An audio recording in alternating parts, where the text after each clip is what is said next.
All right, let's talk just a little bit more about exercise and how important it is. So, of all the things that we talk about in this class, exercise is one of the most powerful longevity drugs, if you will, that we have that can help increase the quality and the length of our lives.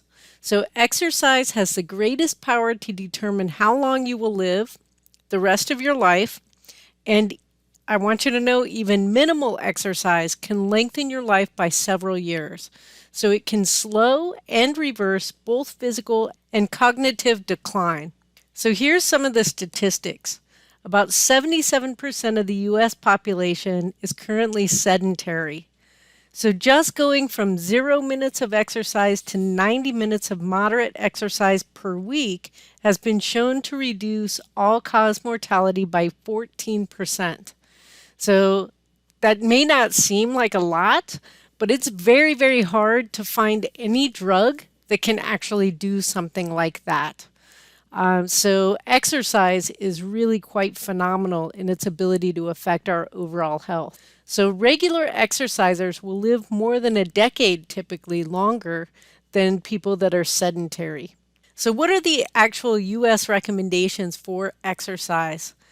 They're pretty vague and generic.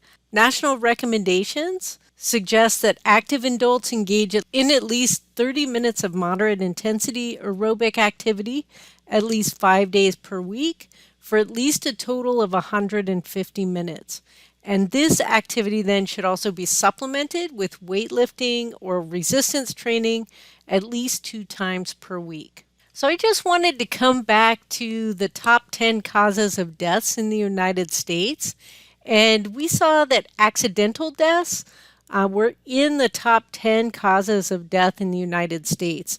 And I just wanted to note that for people that are over the age of 85, falls become very critical in determining cause of death and increasing mortality. So as we get older, building up strength and stability becomes very important for helping to prevent death.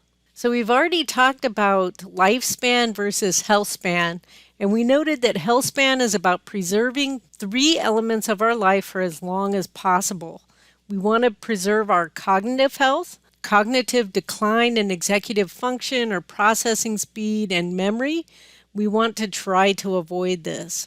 So dementia is an extreme version of this decline, but there's also many far less severe forms of this decline that are pervasive as we age. We also want to prevent physical decline. This would include things like stability, flexibility, mobility, strength, muscle mass, bone density, aerobic fitness, anaerobic output, freedom from pain, and sexual function. And then finally, we want to preserve our emotional health as well.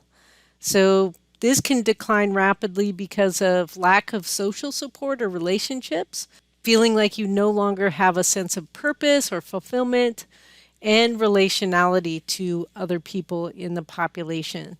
So this is another important area, and we're going to come back and talk a little bit more about the emotional health when we get to the social connections part of our NES. So I like Peter Attia's book where he discusses the centenarian decathlon. And this is kind of how he focuses on aging and what he can do to try to prevent decline and increase health span. So what would be a centenarian decathlon, right? So a centenarian is somebody who's going to live to 100. So if we could think of the 10 things that we want to be able to do by the time we get to 100 or in our aging years, what would those things be? So here's a few examples that we might think of, right? Being able to pick up a child from the ground, bonus points if you can do it from a crib. Lifting your luggage and placing it in the overhead bin on an airplane. Be nice to do that so you can still travel. Carrying groceries up 4 flights of stairs. Ooh, maybe not 4, but carrying them into your house would be good. Getting up off the ground from your back with the support of only one hand. So you may be thinking about these going, I can do all of those right now, right? Well, as you age, muscle mass really declines, and your ability to do these things will decrease if you're not doing exercise to help maintain that muscle mass. So, how do you train for this type of decathlon as you age? There's four major areas that you should focus on. The first is going to be stability. This is what allows us to safely transfer force from our body to the outside world and vice versa. And this is the greatest area that can reduce falls and help reduce mortality from those falls. So, how do you increase your stability? Well, there's natural movement exercises that you can do, things like parkour, ground flow, jujitsu strength and flexibility exercises, balancing ball exercises, things like Pilates, and other mindfulness exercises as well, such as yoga and Tai Chi. Anything where you're really kind of strengthening the core and practicing gaining balance. It doesn't have to be a formalized exercise, but oftentimes it's easier to achieve when you're in some sort of class and you have a regular schedule or meeting time when you're going to be working on this type of exercise. We'll come back also and we'll talk later more about mindfulness exercises. The mindfulness exercise category, where you actually get into a flow state, can have other benefits as well. So, getting back to our decathlon training, the second area, so we've got stability as the first. The second area is trying to maintain strength as you age. In its simplest form, strength means utilizing muscle to generate force. So if you're interested in living a long and healthy life and playing with your great grandkids someday, muscle mass should definitely be a priority. So just a note about sarcopenia and aging. The term sarcopenia means the decrease of muscle mass and strength. And this is actually a hallmark of the aging process. So skeletal muscle accounts for about 40% of the total body mass in normal humans. And as we age, it's going to decrease by about 3 to 10% per decade, starting at about the age of 25. So this is actually a lot. So working out and doing resistance training or strength training, lifting weights, can really suspend this decrease and maintain your strength. And muscle mass is actually really powerfully correlated with mortality. So there was a 10-year observational study that followed 4,500 subjects that were age 50 and older. And one of the conclusions that this study made is that those with lower muscle mass were at 40 to 50% greater risk of mortality during the study period. And of note, it wasn't the size of the muscle, but the strength of the muscle that actually makes the difference. So some people can't really bulk up, but they can have very strong muscles just the same. And this counts. So you don't have to be bulky, you just need to be strong. So both endurance and resistance training programs will elicit rapid, within weeks, and pronounced effects on strength and muscle mass. And they'll also affect aerobic and anaerobic capacity and some related beneficial implications for the cardiovascular and respiratory systems within healthy adults. So even a 6-week resistance training program of 2 to 3 sessions per week can result in a 50% increase in strength in sedentary, healthy elderly individuals that were not working out before. So that is quite amazing to see that kind of improvement. So the guidelines for aerobic activity, we said, were 150 minutes per week of moderate intensity exercise, or you can drop that to 75 minutes if you're doing intense workouts.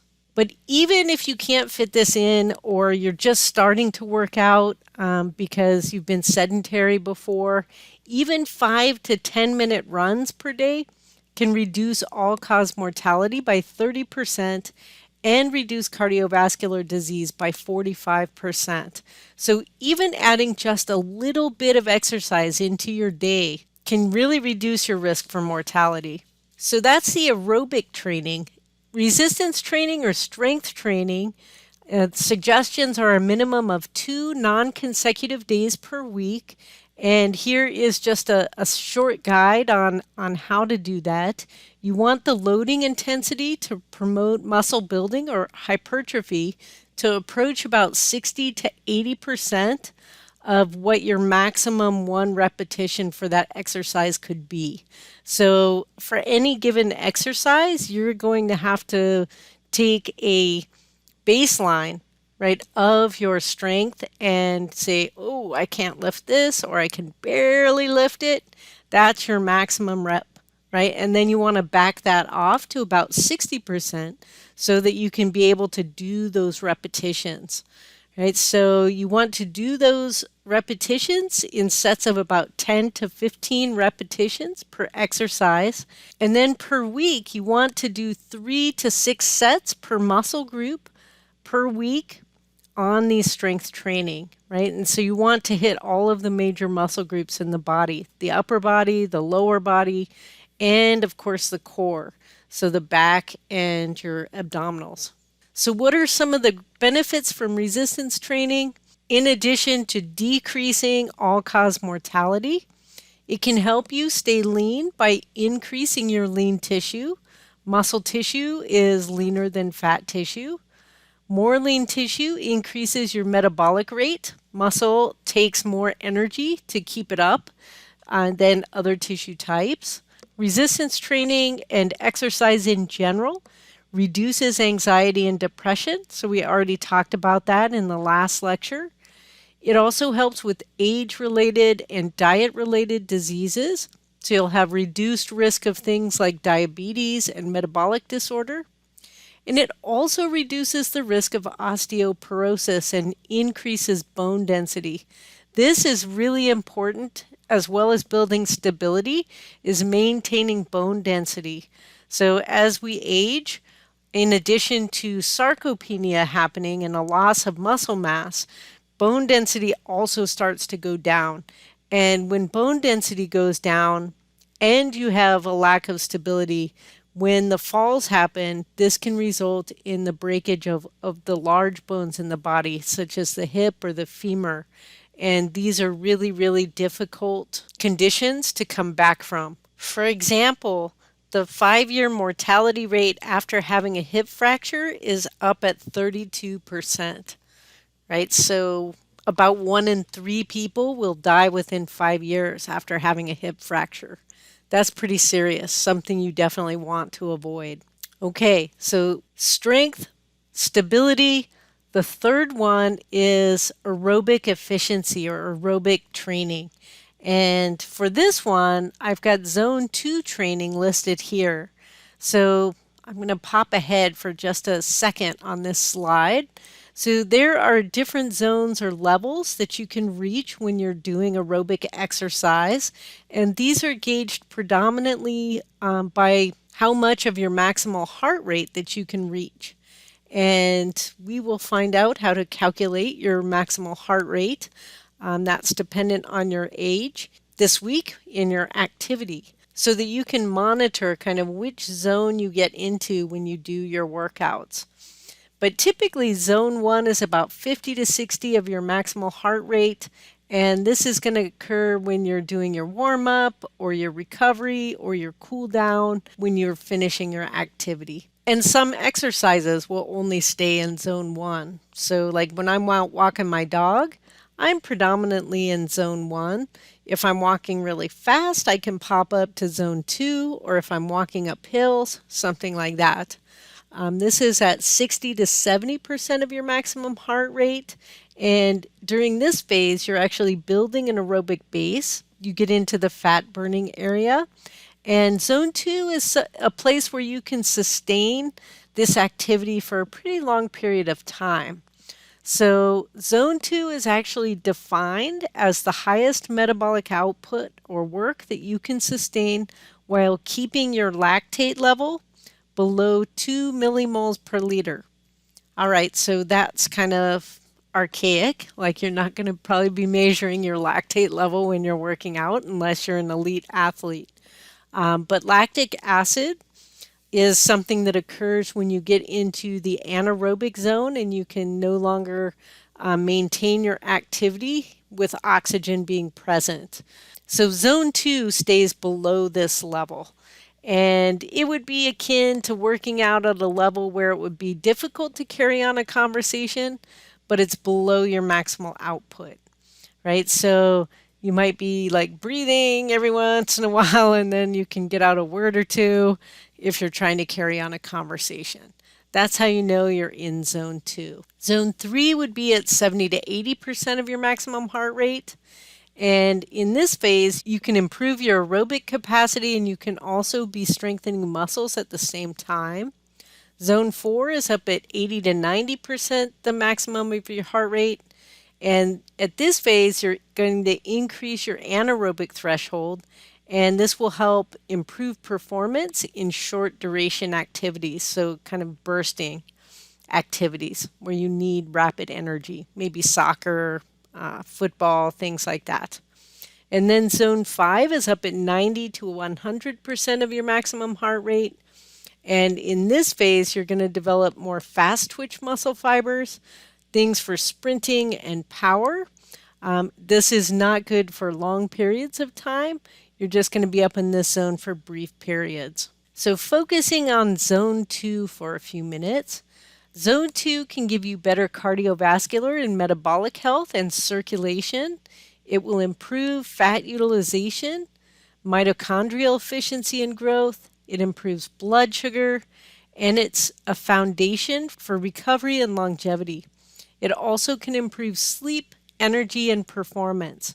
So if you're currently not working out a lot or getting a lot of aerobic activity in, I would recommend trying to add some zone 2 aerobic training into your weekly activities.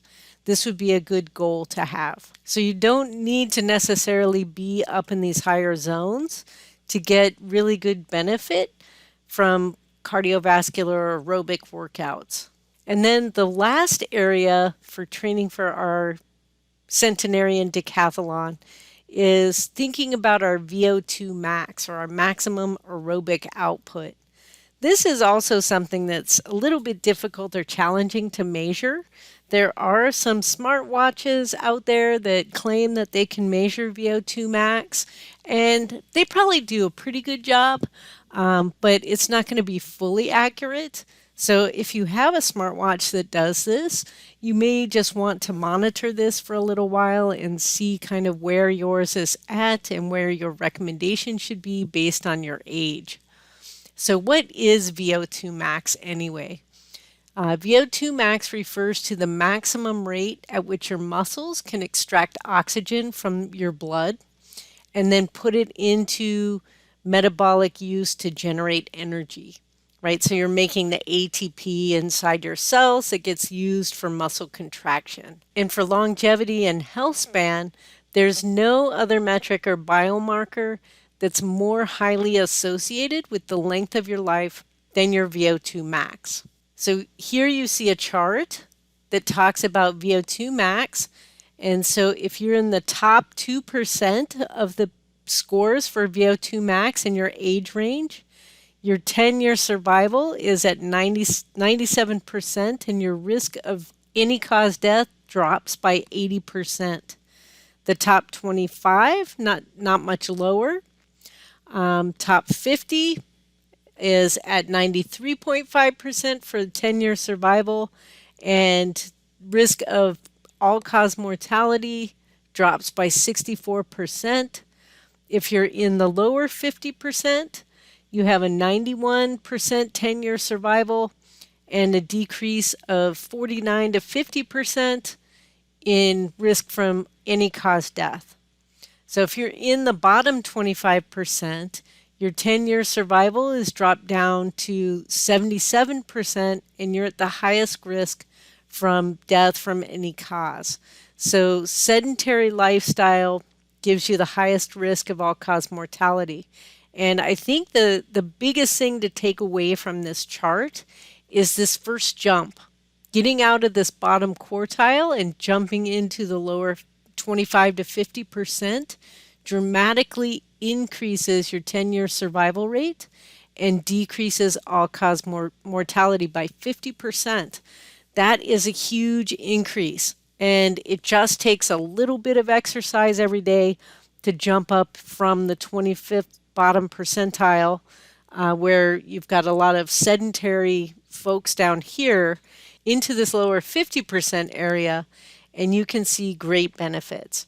So, really, just trying to add in 5 to 10 minutes of aerobic activity into your day can really make a big difference in your life. So, this is typically how VO2 max is measured.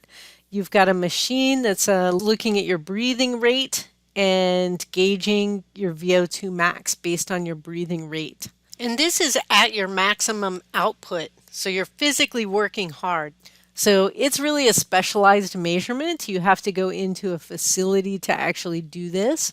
Again, some of the watches can get pretty close in estimating VO2 max. And so if you have a smartwatch that will do this, that's probably a good gauge to give you an idea of where you're at. So the figure on this slide charts the low or bottom 5% down here, and the very top or high percent, top 5% shown up here, and it shows VO2 max levels by age. So you can see that everybody declines in VO2 max as they age, and there's a huge gap in fitness between the very top percent and the very bottom percent, 5% of each age group. And it's of note, you've got a big steep decline with age as you get older. And this decline really corresponds to diminished functional capacity. So the lower it goes, the less you can do. So with VO2 max, it's one of the best indicators for longevity. It's measured as the volume of O2 in mils per kilogram body weight per minute. So if you can climb from the bottom 25% to that next level of 25 to 50%, this will reduce your all-cause mortality by half. And that's what we saw in that first chart. Fitness is dose dependent with decreased mortality. People in the highest quartile are 4 times less likely to die by all-cause mortality than the lowest quartile. And the cool thing about this is that VO2 max can be increased a lot with training, and it can be done at any time, at any age. It's never too late to start an exercise program or adding it into your life. So I just put up the VO2 max norms for women. And so you have age over here, and you've got their rankings. So I would shoot to trying to be in the fair or above in your VO2 max. And you can see that this category still drops with the age. You're not going to be able to maintain it super high your entire life. However, working out and maintaining exercise will help keep your VO2 max as high as possible. And here's the VO2 scores for men. Sorry, this table is the opposite way. You've got age along the top, and then you've got the categories for VO2 max down the side.